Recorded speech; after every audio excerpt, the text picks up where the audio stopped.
Something big just dropped in the Blake Lively case, and it's sending shockwaves through Hollywood because a mystery declarant has finally been revealed. And the truth behind those secret recordings, the missing transcripts, and the shocking testimonies from the people who worked closest to her are now out in the open. This isn't just about money anymore. This is about power, loyalty, and what really went down when the cameras stopped rolling. Stay tuned, because what you're about to hear will change everything you thought you knew about Blake Lively, Justin Baldoni, and the storm brewing behind the film that started it all. The story begins with something that seems so ordinary. The sound of apple ginger and sour cherry, a little taste. Test moment from Blake Lively herself, smiling as she describes the notes of her drink. Lighthearted, real playful. But what people didn't know is that behind that bright smile, something much darker was already unfolding. Because while she was talking about sweetness and flavor, the real bitterness was happening off-screen over the weekend. A massive revelation broke out online when documents surfaced, showing that Blake had a mystery declarant backing her up in her explosive motion, asking for over $47 million. The declarant, someone no one had ever heard of before, had submitted a sworn statement, and what that person revealed stunned everyone. The declaration came from Claire Ayub, the writer and director of a small indie movie called Empire Waste, a project that had ties to Justin Baldoni's company Wayfarer Studios. Suddenly, this small unknown name was at the center of one of the biggest celebrity legal battles of the decade.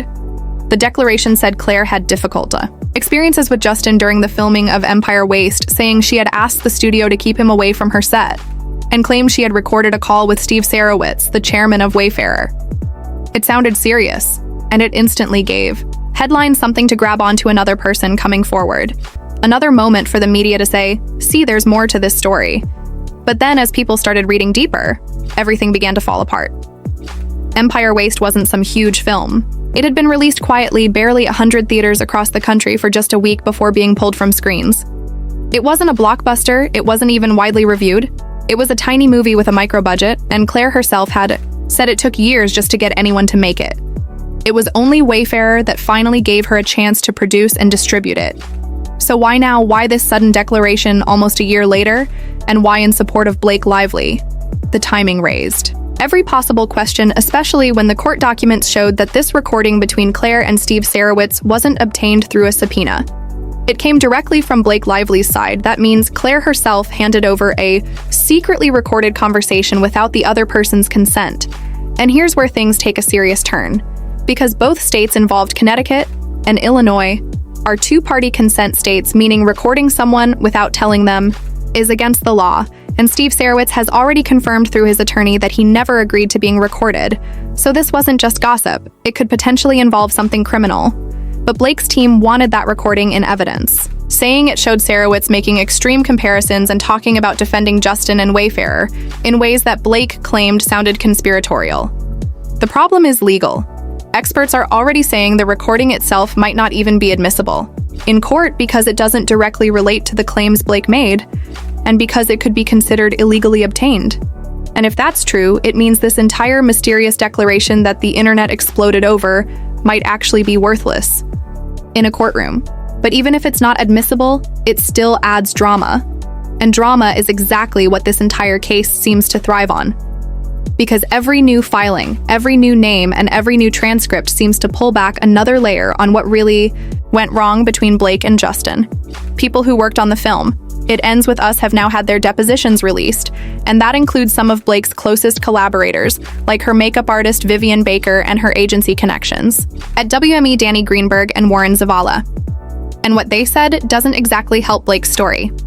According to the transcripts, Vivian said she saw nothing inappropriate during the second phase of filming.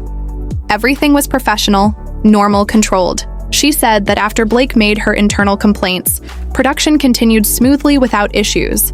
But the testimony that really shook things came from Danny Greenberg, because as an agent for both sides, he had a unique window into the chaos. He testified that while he was managing the situation between Blake, Justin, and Sony Pictures, he saw Blake using repeated threats and escalating behavior to get her way, and that he even described it as feeling like extortion in a text message that he wrote to Justin Baldoni.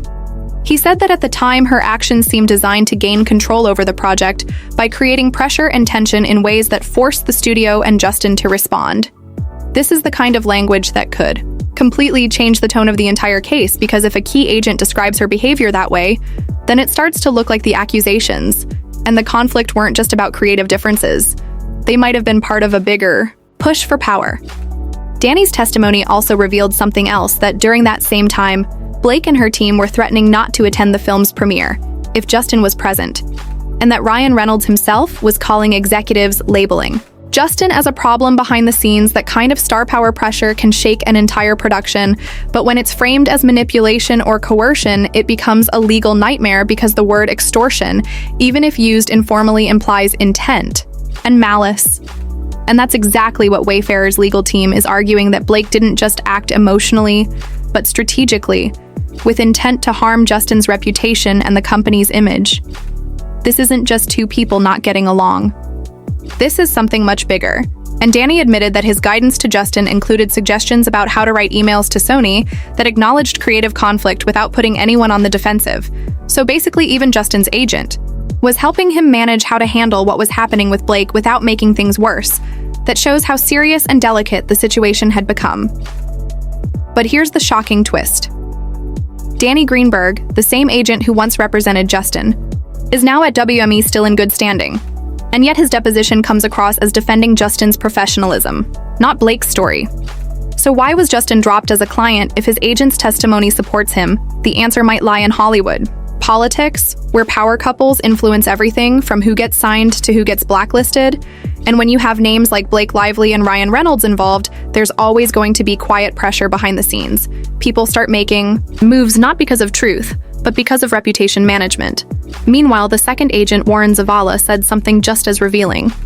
He testified that the only issues he ever heard from Blake weren't about harassment, but about the editing process and her anger over not being told about certain test screenings. That's a huge deal, because if the claims shifted from harassment to creative control, it reinforces what Wayfarer is saying, that this wasn't about safety or misconduct. It was about power and ownership. And if that's true, then Blake's whole legal narrative starts to crumble from within. When you add in Claire's questionable declaration and a possibly illegal recording, you start to see a bigger pattern emerging. A pattern of timing strategy and emotional storytelling meant to sway public opinion as much as legal outcomes. This entire case isn't just happening in a courtroom. It's happening online through headlines, Instagram posts, and fan reactions. And every time a new name like Claire or Dani or Vivian comes out, it creates another wave of outrage, confusion, and speculation. And that's exactly how public relations wars are fought in Hollywood. Not with facts, but with perception, and perception is everything. Especially when reputations are on the line. What's even more striking is that Claire's film empire Waste was actually produced under Wayfarer's roof, meaning she had already benefited from the company she now seems to be criticizing. And that raises questions about loyalty motives and timing. Why would someone who got their big break through Justin's company now publicly side with Blake, unless there was something to gain from aligning with her? Maybe it's influence, maybe it's protection, maybe it's something else entirely. But whatever it is, this new chapter in the case shows how far-reaching and complicated the story has become. Because at the center of it all is a question nobody can seem to answer: who's really telling the truth? And who's just trying to win the narrative in a city where image is everything? That might be the most dangerous question of all. The courtroom lights seemed to dim under the weight of what had just been revealed. The world outside was still buzzing with speculation and disbelief, because nobody expected the story to turn this way. Blake Lively, once the untouchable darling of Hollywood, was suddenly being painted in a very different light. And as Justin Baldoni's team continued their quiet but steady march through legal filings, it became increasingly clear that this wasn't just about a defamation case anymore. This was about power, truth, and survival in an industry that thrives on illusion. While Blake's lawyers scrambled to control the narrative, the media began dissecting every word she'd ever said about integrity, friendship, and feminism, and people started noticing the cracks. Because while her image was built on kindness and empowerment, the behind-the-scenes whispers painted a much colder picture. Producers, former co-stars, and insiders began talking off record, suggesting that maybe this whole time Blake's greatest role wasn't in a movie, but in her own carefully curated life. And the irony wasn't lost on anyone that the woman once championed for female solidarity was now being accused of silencing other women, especially after the rumors that she'd used connections to discredit or intimidate those aligned with Baldoni and Wayfarer, the production company at the center of it all. But what really made jaws drop was how fast Hollywood started distancing itself from her endorsements that had been untouchable were now quietly fading contracts, delayed press statements postponed, and brand partners saying nothing, which said everything. The silence was deafening, especially from people she once called friends and allies. And then there was the growing question, what did Taylor Swift know? Because the internet wouldn't let that go. The alleged text messages between Taylor and Blake had become the stuff of viral legend. Were they real? Were they fabricated? Or was there something in them so explosive that both sides were terrified of what their release might do? Taylor's fans dissected every clue, every lyric, every subtle unfollow or like on social media, reading into the silence as if decoding a national secret. And though Taylor never said a word, her team's refusal to deny the texts outright kept fueling speculation. And it didn't help that Baldoni's lawyers hinted that the messages were relevant to the truth, relevant enough, that a judge might soon decide they had to be unsealed. And if that happened, Blake's entire defense could crumble, because the one thing she had left was her public reputation, her pristine image of control and empathy. And if those texts told a different story even slightly, the illusion would shatter like glass. One legal expert said this wasn't just a courtroom fight. It was a chess game for survival, and Baldoni was playing the long game, patient, precise, and devastatingly strategic. His filings weren't loud, but they hit like quiet thunder, each one designed to corner Blake a little more, to expose contradictions between her statements and the paper trail. And somewhere in those pages, the truth was buried, waiting for daylight. And that's when a shocking twist hit the media. Something about internal memos, emails, and private communications between Blake's camp and certain gossip outlets suggesting that narratives had been planted, coordinated even to turn public opinion against Baldoni when his film release started gaining traction, and suddenly everything made sense. The sudden wave of negative press, the timing, the tone, the framing, it wasn't organic, it was orchestrated, and now it was coming back to haunt her. Because in court, the question wasn't just what was said, it was who told the story and why. And as the tide began to shift, the public started asking the unthinkable. What if Baldoni was right? What if all along the man accused of manipulating narratives was actually the victim of one? And with that, the story evolved again into something bigger than celebrity gossip. It became a mirror to Hollywood itself, where perception is power, and the truth is whatever people are willing to believe. And as one insider put it, Hollywood doesn't destroy you when you fall, it destroys you when you stop pretending. And maybe that was what was finally happening. Blake's mask wasn't slipping, it was shattering. And everyone was watching as the courthouse steps turned into a spectacle with flashing cameras lining the marble path, and every outlet from CNN to TMZ fighting for a single soundbite. The energy was manic, the tension heavy, and for the first time, Blake Lively's smile couldn't hide the exhaustion behind her eyes. She walked with that signature poise, chin lifted, hands clasped. But the sparkle that once disarmed critics now felt strained. Rehearsed people online noticed, they zoomed in on every frame, every twitch of her jaw, every moment. Her composure seemed to falter because even though she was surrounded by her legal team, it felt like she was standing alone in a storm. The same public that once worshipped her red carpet. Elegance was now dissecting her silence and comparing it to the old interviews where she promised transparency, kindness, honesty. And yet those promises now felt like relics from another world. As the case files multiplied and more whispers emerged about behind the scenes, manipulation, a chilling narrative, started forming that this wasn't just about defamation, this was about control and reputation, warfare. Insiders started leaking that Blake's inner circle had fractured months ago. Her longtime PR strategist allegedly stepping back after internal disagreements over how to handle the fallout. One of them even quoted off record saying she stopped listening and started fighting everyone. And once that kind of energy takes over, no PR strategy can save you. It's like trying to bandage a sinking ship. But what made this phase of the story even more shocking was how Justin Baldoni seemed to grow calmer. The more chaotic everything became, his few appearances were measured, thoughtful. He wasn't smiling, but he wasn't angry either. It was the quiet of someone who already knew time was on his side. And that contrast, the calm against her unraveling image, only fueled public sympathy in his direction, especially after that viral courtroom clip where Blake's lawyer objected mid-sentence, and the judge simply sighed, saying, "Counsel, You can't object to your own client's words, and that clip exploded across social media. Millions of views within hours, and every comment thread was filled with disbelief, memes, and debates. But buried in that moment was something bigger. The sense that the judge was losing patience with the theatrics and beginning to see through the fog of spin.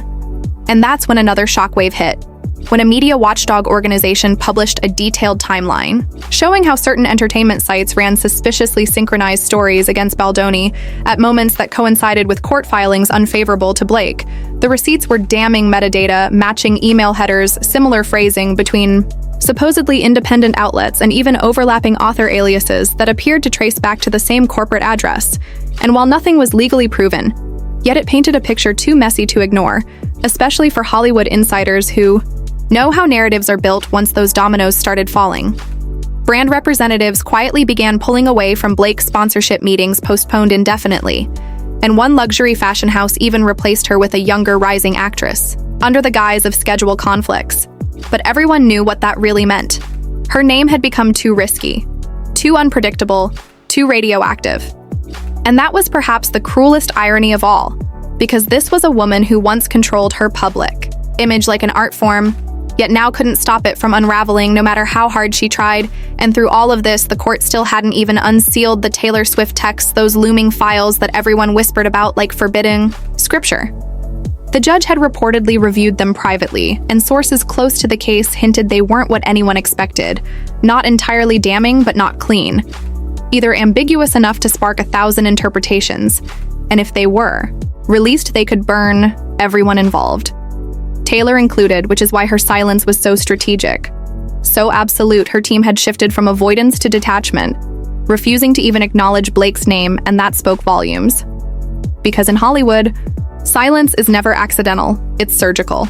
And as the hearings dragged on, what was once framed as a misunderstanding turned into a saga of ego, reputation, and desperation that transcended any single courtroom. The people watching weren't just following gossip anymore. They were witnessing the slow collapse of a carefully built empire, and everyone could feel it. Because when Hollywood turns its back, it doesn't do it quietly, it does it with applause for the next scandal waiting in line. As the courtroom saga reached a fever pitch, the kind of atmosphere where every sigh, every shuffled paper felt like thunder echoing through the room. Because by now, the story wasn't just about Blake Lively versus Justin Baldoni, it had become a cultural storm about truth, image, and consequence. The judge had grown visibly weary of the games, her tone, sharp-clipped, decisive. And when she finally ordered both parties to prepare for the possible unsealing of key communications, including those rumored Taylor Swift texts, the room went silent. Nobody breathed. Blake's lawyers immediately whispered among themselves, their faces tight with panic, while Baldoni sat motionless, staring straight ahead. That stillness said more than any victory speech could. Outside the courthouse, crowds swelled. Journalists, fans, even former co-stars watching from the sidewalks as the words broke across screens. Breaking news. The judge may allow release of private communications in Lively v. Baldoni. And within minutes, it was everywhere. A media earthquake, the kind that reshapes careers overnight. Blake's team tried to spin it, issuing a vague statement about respecting due process and privacy, but the internet wasn't buying it. Hashtags erupted. Taylor knew Blake lied. Trending within hours and across social platforms, old interviews resurfaced where Blake had praised honesty, and friendship clips now playing like ironic echoes of her downfall. The shift was brutal, unforgiving, and yet almost poetic, because for years she had been the face of perfection, Hollywood's golden emblem of charm and control. But perfection can't survive scrutiny. And this time, the curtain had been pulled all the way back. Insiders claimed that behind closed doors, her team was fracturing further, with her husband Ryan Reynolds allegedly urging a settlement to make it stop, while Blake refused, determined to win the narrative even as it burned around her. And the deeper truth emerging was that this wasn't just about one actress and one director. It was a reckoning for the entire industry. How power was used, how truth was twisted, how fame could become a weapon. And as more leaks surfaced, emails, drafts, and legal notes, the pieces began to connect in a way that felt almost cinematic, except this wasn't a movie. This was real. Lives, reputations, families unraveling under the weight of exposure.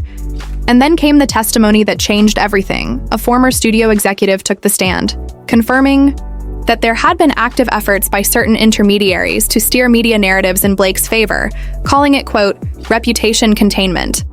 And though no names were directly attached, the implications were massive. The jury looked stunned. The courtroom murmured. The gallery gasped. And from that moment forward, it was clear there was no going back. Baldoni's quiet confidence had been earned. The mountain of evidence no longer abstract, but tangible, undeniable. His calm contrasted with the frantic whispers from Blake's side, like two realities colliding, and the reaction beyond the courthouse was seismic op-eds, calling it the most important Hollywood legal battle since the Me Too era, analysts predicting it would redefine how celebrities manage PR crises and accountability. And amidst all that chaos, one question lingered. What happens when the truth finally sees daylight because everyone knew it was coming? The judge's ruling due within days could decide everything. Whether the texts stayed buried or were unleashed into the public domain and Hollywood held its breath. Sponsors froze. Projects paused. Friendships ended. The industry that thrives on reinvention suddenly paralyzed by the fear that anyone could be next. And in that quiet tension, one thing was certain. No matter how this ends, nothing would ever be the same again. And as the dust finally began to settle over the chaos that had consumed Hollywood for months, the truth became impossible to ignore. This wasn't just a scandal. It was a turning point. The story of Blake Lively versus Justin Baldoni had started as a legal dispute, but it had evolved into a cultural reckoning about accountability, power, and the price of perfection. Because behind every headline and viral post was a lesson about how fragile fame really is and how easily truth can be distorted when reputation becomes currency. Blake once represented everything Hollywood adored: beauty, control, and carefully managed mystery. But when the curtain fell, what people saw wasn't the illusion anymore. It was the cost of maintaining it. The sleepless nights, the manipulation, the fear of being exposed. And for Baldoni, his quiet patience turned out to be his greatest weapon. He didn't need to shout the truth. He just waited for the lies to collapse under their own weight, and that's exactly what they did. As the judge prepared her final decision, and the press waited outside the courthouse, the symbolism was striking. Hollywood was watching itself in the mirror and didn't like what it saw. Because this was never only about two people, it was about an entire system built on performance and secrecy. And now that system had cracked wide open, so as cameras flashed. And the noise of speculation grew louder. There was a strange stillness underneath it all, a recognition that something real had broken through the illusion. And whatever came next, the industry would never be able to pretend the same way again for Blake. It meant facing the consequences for Baldoni. It meant vindication. But for everyone else, it was a warning. A reminder that in Hollywood, the truth always finds its way to the light, no matter how long it takes.